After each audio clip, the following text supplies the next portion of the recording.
Ayan no, okay, part 2. Oh, kapatid ko may sakit. O ano namang nangyari din sa iyo? Ba't ikitungkod-tungkod din? Sa naga pa.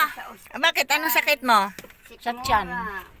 Wala kang sakit sa ano? Sa baga? Wala. Sa tiyan niyan, may bato sa Bato sa abdo.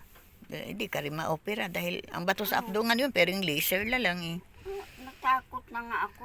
Lalagyan daw ako ng tubo. Ang Ay, dami kong nako. nakikita namamatay. Oo, oo.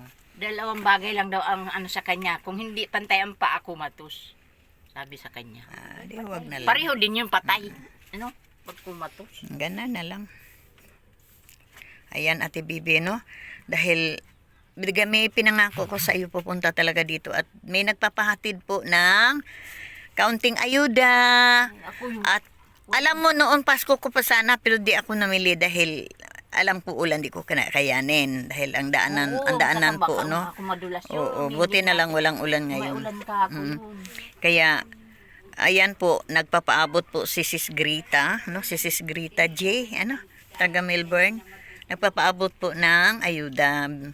Ayan, at bumili din ako ng bigas. Bumili man eh, mayroon kang manok na may luto bubukas. Kaso lutuin mo na ngayon, matigas pa naman, pero lutuin mo na at baka mamangamoy po. Prituhin mo na siya lahat para may makain-kain ka. No? Ayan. Salamat na marami. Oo, ikaw naman lang iniisip ko, kaso lang daw sa mga ulan-ulan din, di man, Sabi ko, ay, hindi matuloy at senior din ako. Uy, mag 70 years old na din ako at nahirapan din ako. Mm-mm. Ako siya. Sige na, ibalot mo muna yan. Kikwanin ko na muna ang ano. 70 na ako, mga 71 na ako. Sabi ko, ano ba yan? Kung kailan matanda na ako, saka ganito. Sabi nung anak ko naman ay, kasi mama, para ka kasing hinahabol ng 7 kabayo. Ikaw, pag tapansin man kita pag ikay may kinukuha, may nilalakad, halos tatakbuhin. Oo nga, sabi sa akin Noon nung ko pa anak napansin eh. para kanyang hinahabol Ito yan. ng 7 kabayo. Ang iyong CR, patumba na rin. Oo, ay nagkabarag sa kanya ng puno. May Oo dalawang nga. akong puno dyan. Kuhanin ko muna ang ating ipaparating ni Sis Grita.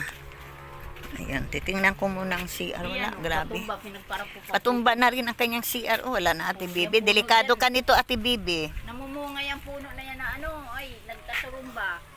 Ayan, delikado ka dyan. Magka matumbahan ka na, timing ka naman na nakaano ka dyan sa inidoro. Ayan po ang hitsura po. O, dyan ka na lang, Ate Bibi. Happy picturean ko lang.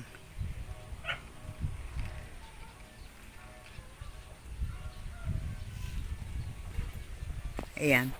Okay. At parihan na kayo ni ni kapatid mo, ni maglaba ako, sister ay, mo.